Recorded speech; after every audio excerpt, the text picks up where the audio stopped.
Ek sien blink oë, 'n klein lyfie en 'n baie groot tas. Kan jy nog jou eerste skooldag onthou?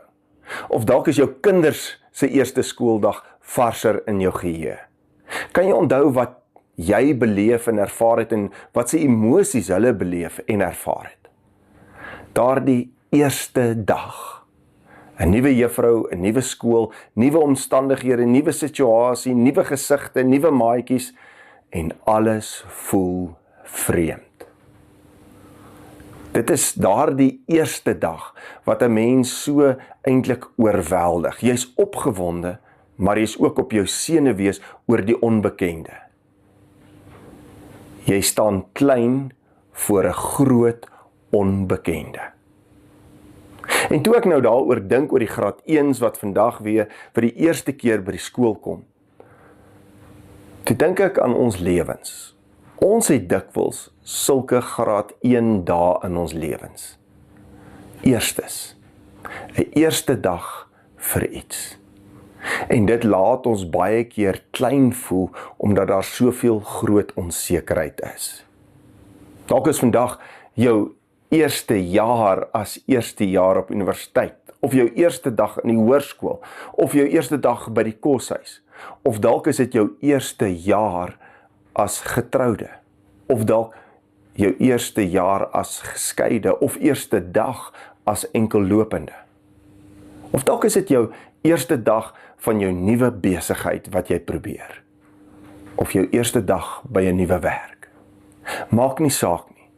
Sulke onbekendes laat ons dikwels onseker voel. Ons staan klein voor 'n groot onbekende. En as jy vandag dalk so voel, of dalk hierdie jaar so voel, in 2025, onthou weer die woorde van Jesaja 41 vers 10 wat sê, moenie bang wees nie, ek is by jou. Moenie bekommerd wees nie, ek is jou God. Ek versterk jou, ek help jou, ek hou jou vas. Vertrou op God. Leonard Sweet vertel die verhaal van 'n man wat by Moeder Teresa gekom het en haar ontmoet het, en toe vra Moeder Teresa vir hom, wat kan ek vir jou doen? En hy sê toe vir haar, bid vir my. En sy sê toe vir hom, maar vir wat moet ek bid? En hy sê, bid vir my vir helderheid. En na 'n rukkie se stilte sê sy, nee. En hy vra toe, hoekom gaan jy nie vir my bid vir helderheid nie? En sy sê, ek gaan nie bid vir helderheid nie, maar ek sal bid vir vertroue. Want ek het in my lewe, sê sy toe, nie altyd helderheid gehad oor alles wat voor lê en alles wat daar is nie. Maar ek het dikwels maar net vertrou op God. Vertrou op hom. Spreuke 3 vers 5 sê mos, vertrou volkome op die Here.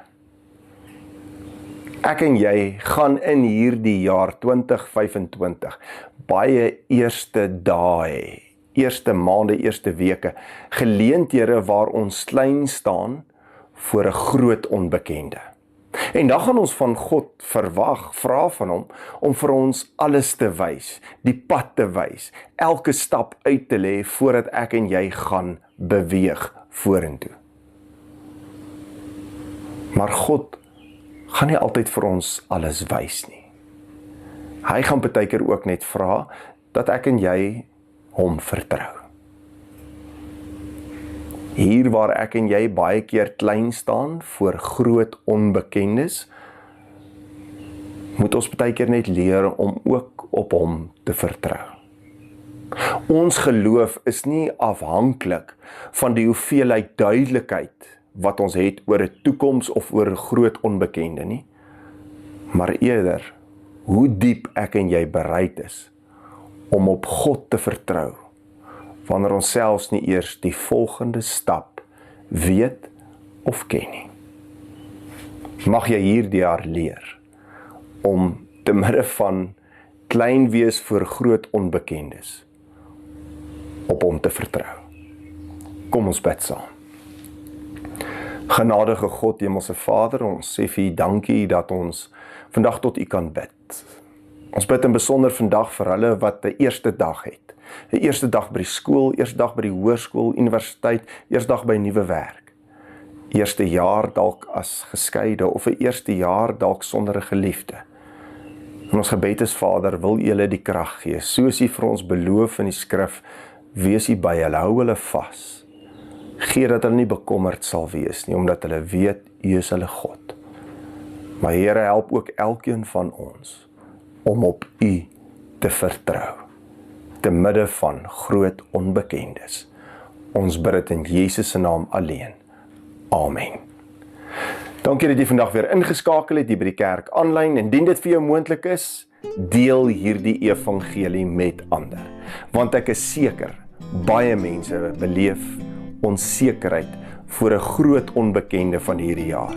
Of dalk is vandag jou eerste dag by die skool of by 'n nuwe werk of by die universiteit.